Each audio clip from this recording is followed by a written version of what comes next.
आज मैं आपके लिए लेस ऑयल पोहे और सूजी का एक बहुत ही हेल्दी और टेस्टी नाश्ते की रेसिपी लेकर आई हूँ। ये एक कटोरी पोहा से आप बनाकर तैयार कर लेंगे और खाने में बहुत ही ज़्यादा आपको अच्छा लगेगा। लेस ऑयल रेसिपी है तो फ्रेंड्स जाहिर सी बात है कि हेल्दी भी होगी, सच में बहुत ही ज़्यादा अच्छी होती है। तो आप सभी भी इसको एक बार ज़रूर बना कर देखें। तो चलिए बिना देरी के शुरू करते हैं आज की इस वीडियो को। एक बार फिर से स्वागत है आप सभी का मेरे चैनल कुक विद नीरू में। तो इसके लिए सबसे पहले यहाँ पर देखिए हम ले लेंगे एक कटोरी पोहा, जिसको कि हम चूरा भी बोलते हैं। तो देखिए यहाँ पर मैंने ले लिया एक कटोरी चूरा। अब यहाँ पर फ्रेंड्स मैं एक ही कटोरी ले रही हूँ क्योंकि मैं कम बना रही हूँ इसको, आप चाहें तो ज़्यादा भी ले सकते हैं। इसके बाद फ्रेंड्स यहाँ पर हमें इसको वॉश कर लेना है क्योंकि चूरा में बहुत ही ज़्यादा डस्ट होती है, तो हमें अच्छे से इसको साफ़ करना होता है। तो देखिए यहाँ पर 2 से 3 बार आप पानी से इसको अच्छे से वॉश कर लें। आप देख पा रहे हैं कितनी ज़्यादा इसमें गंदगी निकल रही है, कितना गंदा हो गया पानी। तो फ्रेंड्स 2 से 3 बार आप इसको वॉश ज़रूर कर लें, तभी ये आपका अच्छे से साफ़ होगा। तो देखिए यहाँ पर मैंने अच्छे से इसको 2 से 3 बार पानी से साफ़ कर लिया था। तो यहाँ पर अच्छे से साफ़ हो चुका था। तो फ्रेंड्स यहाँ पर देखिए इसको अब हम अलग रख देंगे और इसके साथ हम इसमें कुछ और चीज़ें भी डालेंगे। तो देखिए यहाँ पर मैंने आधी कटोरी जितनी सूजी ले ली है। सूजी यहाँ पर आप चाहें तो बारीक वाली ले सकते हैं, चाहें तो मोटी वाली ले सकते हैं, कोई भी ले सकते हैं, दोनों सूजी यहाँ पर चलेगी आपकी। तो देखिए एक कटोरी ही मैंने यहाँ पर दही भी ले लिया है। और देखिए जो दही लेना है यहाँ पर हमें एकदम फ्रेश दही लेना है, ध्यान रहे खट्टा दही बिल्कुल भी यूज नहीं करना है। इसके बाद देखिए एक छोटा सा ग्राइंडर ले लेंगे, हम इसमें डालेंगे सबसे पहले सूजी। तो देखिए मैंने सूजी डाल दी है। सूजी डालने के बाद डाल देंगे हम चूरे, जिनको अभी हमने अच्छे से वॉश किया था। तो फ्रेंड्स आप देख पा रहे हैं जो मेरा ग्राइंडर है इसका जार छोटा सा है, तो इसमें एक साथ सारे नहीं आ पा रहे हैं, तो मैं थोड़ा थोड़ा करके डाल रही हूँ। तो देखिए अब मैं इसमें दही डाल दूंगी और इसको यहाँ पर हल्का सा पानी डाल के अच्छे से ग्राइंड कर लूँगी और इसका एक स्मूथ सा पेस्ट बना के तैयार कर लूँगी। तो अभी मैं आपको दिखाती हूँ कि किस तरह से मैंने इसका पेस्ट बनाया है। तो देखिए फ्रेंड्स कुछ इस तरह से इसका पेस्ट होना चाहिए, जैसे कि आप सभी देख पा रहे हैं एकदम स्मूथ पेस्ट इसका बनके तैयार हुआ है। तो फ्रेंड्स चलिए इसको हम खाली कर लेते हैं किसी बर्तन में। तो देखिए इसको यहाँ पर मैं एक कांच के बोल में खाली कर ले रही हूँ। देखिए फ्रेंड्स एकदम स्मूथ इसका पेस्ट बनके तैयार हुआ है। जो फ्रेंड्स ये चूरा होते हैं इनको पीसने में थोड़ी दिक्कत तो आती है, थोड़ा टाइम भी लगता है। तो आप यहाँ पर ग्राइंडर को रोक रोक के बीच में इसको पीसते रहें तो बहुत अच्छे से स्मूथ सा इसका पेस्ट बन जाता है। अब देखिए यहाँ पर मैंने आधा ही पीसा था इसको, आधा जो सूजी पोहा और दही था वो बच गया था। तो मैं वापस से दूसरी बार में भी इसको अच्छे से यहाँ पर ग्राइंड कर लूँगी और इसका एक स्मूथ सा पेस्ट बना लूँगी। तो देखिए मैंने सभी चीज़ें इसमें पोहा दही सूजी डाल दी और थोड़ा सा ऊपर से पानी डालकर इसका ये अच्छा सा पेस्ट बना लिया। तो इसको भी मैं आप खाली कर लूँगी उसी बाउल में। देखिए फ्रेंड्स यहाँ पर अच्छे से मैंने सबको खाली कर लिया है। देखिए फ्रेंड्स यहाँ पर मैंने थोड़ा सा ये नाश्ता बनाया था तो बहुत ही कम बना था। अगर आप ज़्यादा लोगों के लिए बना रहे हैं तो यहाँ पर सब चीज़ थोड़ा थोड़ा बढ़ा लें। तो यहाँ पर मैं अपने लिए ही बना रही हूँ इसलिए कम ही बनाऊँगी।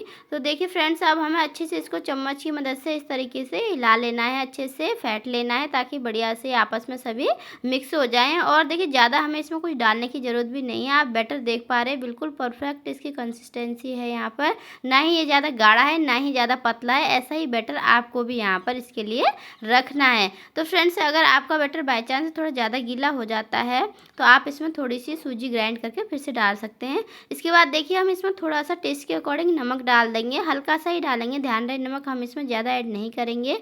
और नमक डालने के बाद वापस से अच्छे से हमें फिर से इसको मिक्स कर लेना है। और अब देखिए हम इसको 10 मिनट के लिए अलग ढककर रख देंगे ताकि अच्छे से जो बैटर है यहाँ पर फूल जाए। तो फ्रेंड्स देखिए अब मैं इसको ढक दे रही हूँ और यहाँ पर अच्छे से इसको फूलने दूंगी, कम से कम 10 से 15 मिनट अच्छे से रख दूंगी अलग। तो देखिए जब 10 से 15 मिनट हो जाएंगे तो वापस हमें इसको चेक करना है।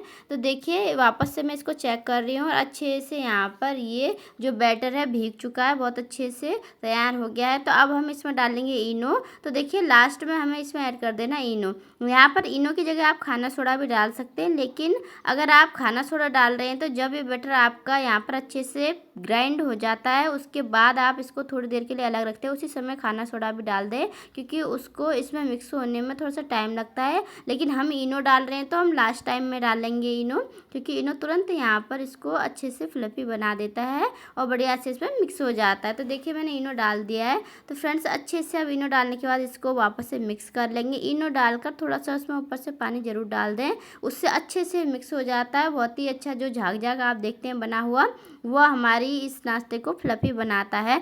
तो देखिए इस तरीके से मैं इनो डाल के अच्छे से इसको वापस से फेंट ले रही हूँ और फ्रेंड्स बहुत ही अच्छा हमारे यहाँ पर बैटर बन के तैयार होगा। तो देखिए अच्छे से रेडी हो चुका है। तो चलिए अब चलते हैं आगे और देखते हैं कि हमें इनको किस में बनाना है। तो फ्रेंड्स यहाँ पर मैं ले रही हूँ 3 कटोरी। तो यहाँ पर मैं कटोरी में इनको बना के तैयार कर रही हूँ। आप चाहें तो इडली वाला स्टैंड भी ले सकते हैं। तो देखिए कटोरियों में इस तरीके से हमें थोड़ा थोड़ा घी लगा लेना है ताकि जब हम इसको निकालें तो आसानी से निकल जाए, इसमें चिपके ना।